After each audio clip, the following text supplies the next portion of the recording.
Now I know y'all may be wondering, what the hell just happened to the last one?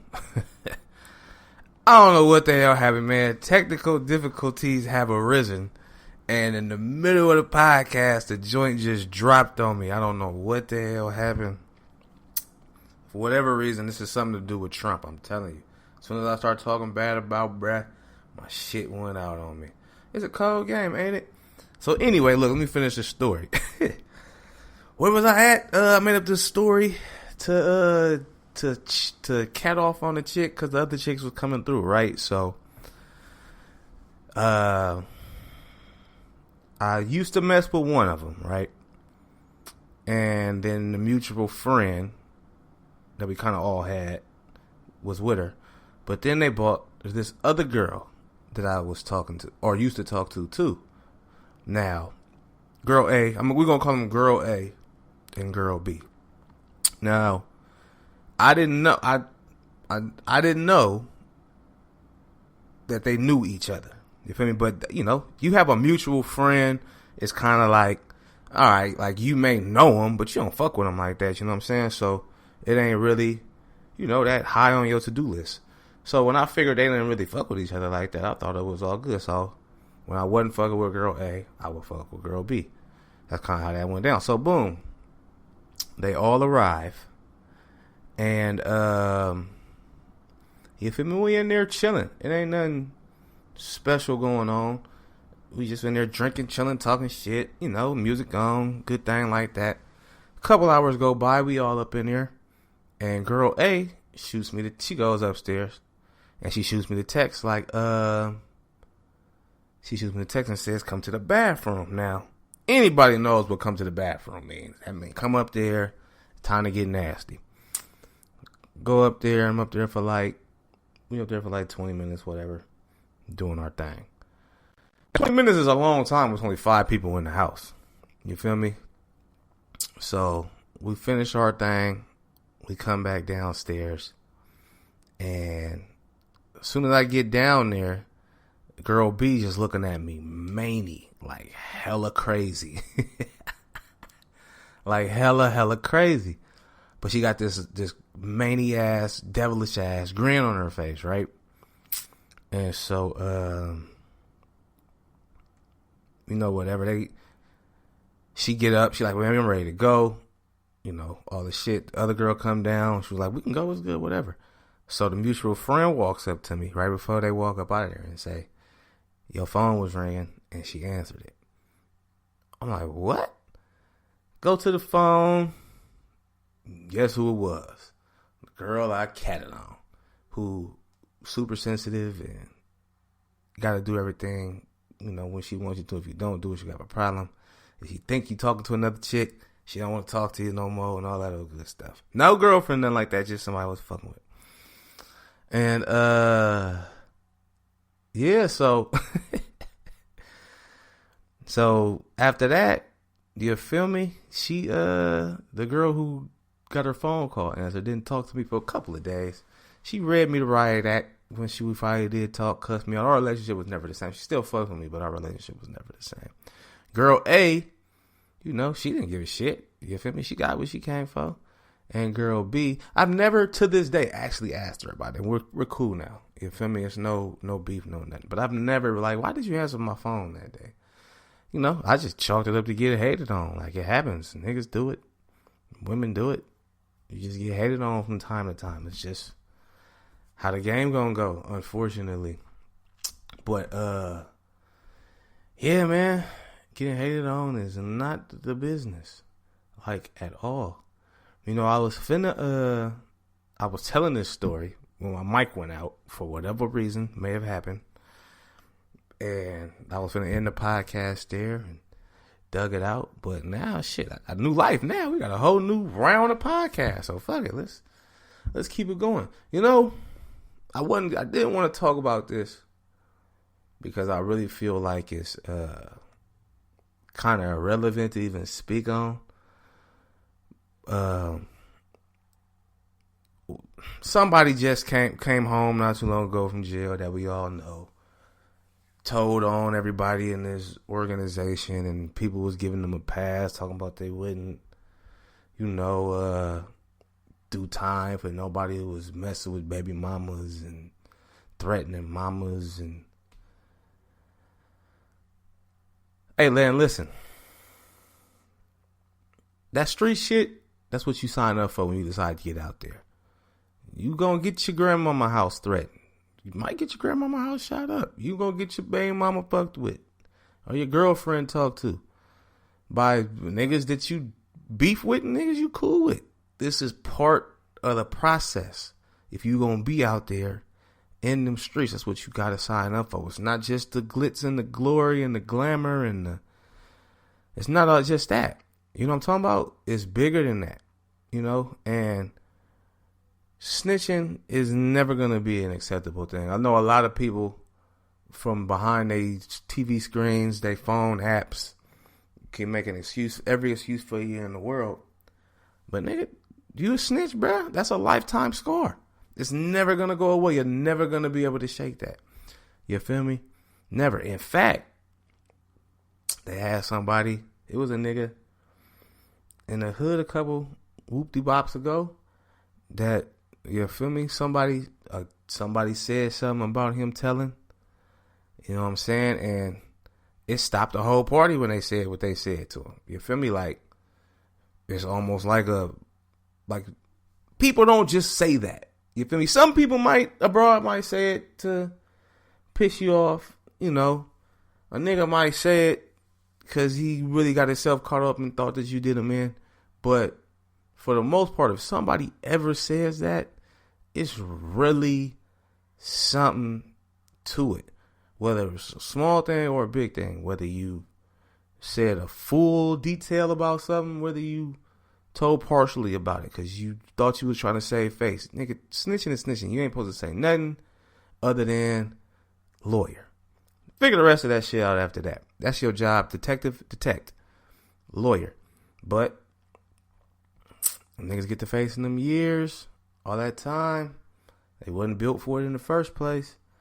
And the first thing they do is air the niggas out that they was running with. And that specific celebrity, I've never seen anything to the caliber where, well, I take that back because Nicky Barnes, who was the head of his cartel or his, what he had? Were they like the brothers or something they had? And he got arrested. He was the only one who got took down. And I think I got this right. He was the only one who got took down. And I guess they pact was no matter what happens, you don't mess with nobody else, girl or wife or whatever. And he was the only one who got took down. And as soon as he went in, she started fucking with niggas in the group. And he counteracted by snitching on the whole thing. Got released early. You feel me? And they all sat in jail. And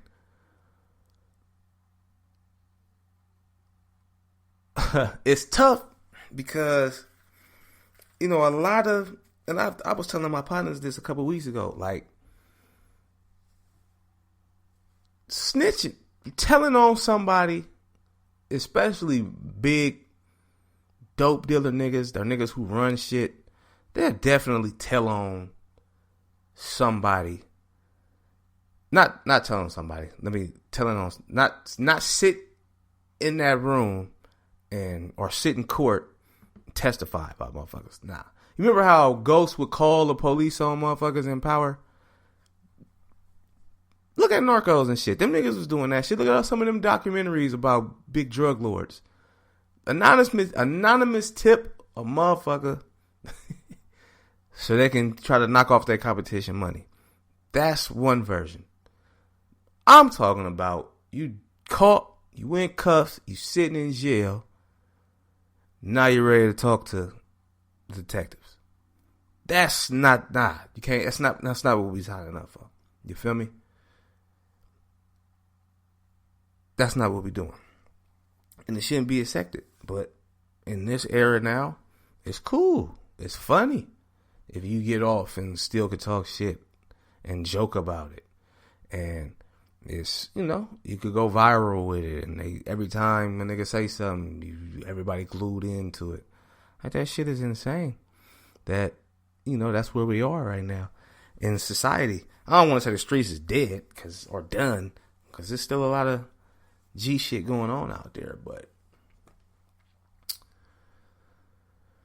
it's just tough to watch, man. Like, and then you got other people trying to chime in on it, and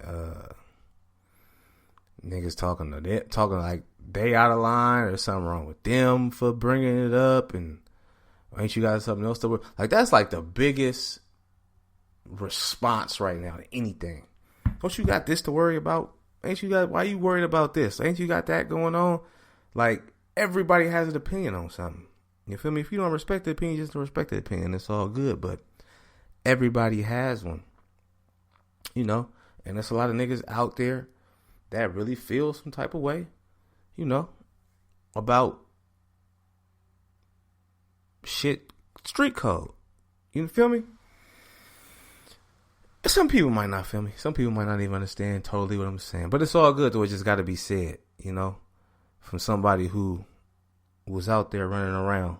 You understood what you signed up for when you signed up for it. And that's it. And that's all. That's just what I'm saying. What else I got? Since, again, Mike cut out on me like 75% through the last podcast.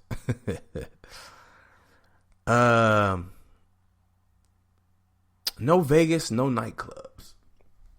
And listen, man, me and my guys had this whole thing set up since, I believe, December. We was going out there for Labor Day, and we was going to burn the bitch to the ground. We had a $10,000 day party one time. We was in there. I think I told that story before. I definitely have told that story before. 10 grand we blew in there. And 16 liters of 16 1.75 liters. So we was trying to basically recreate, you know what I'm saying? It's been quite a while, but we was gonna try to recreate it, make it shake, make it wiggle. So we was planning it out. Jay was getting stuff in order. We was gonna put the money up early, so when we get there we can just do it as live as we want. And then Corona hit, and kicked that whole dream in the chest, so that's gone. But now it's like I think I don't know if they have or they're about to, but they're gonna open the casinos up. It's only half the capacity. There ain't gonna be no nightclubs open. You feel me? It's the summer. There ain't gonna be no day parties. Like, God damn, I was ready to go out there and have a good time, man. We had so much fun, but goes back to what I was saying. Like, everything, at least for the rest of this year, is just going to be on like a strict schedule, so to speak. But, like, even bruh was just talking about getting tickets to like football games and shit. Like, I'm not even comfortable getting on no plane with a bunch of people I don't know. You know what I'm saying? Like, if I don't even want to be around people that I don't know like that right now. If I ain't seen you in the past, if I ain't seen you on a regular basis, mask on or not, if I ain't seen you in these last few months, starting March, April, May, it's a good chance I ain't finna be around you for a minute. I just don't really feel comfortable. You feel me? I'm in the hospital. I'm seeing this shit. I'm not one of these niggas behind the app or the computer screen going off what they see on the news and thinking that since they don't know nobody who got it, it ain't real. It's a hoax. Like, I've seen the bodies get pulled up out of there. And, you know what I'm saying? So it's just a little difficult for me to just be like, yeah, all right, I'm ready to just get right back into it when it's time. You feel me? Nah, I'm not. I'm really not.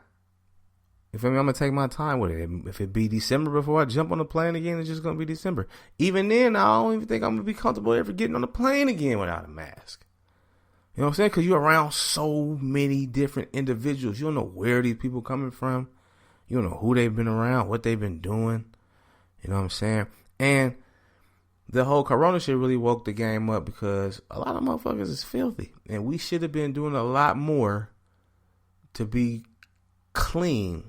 You feel me? In this era, hands and, watching what you touch and all that old good.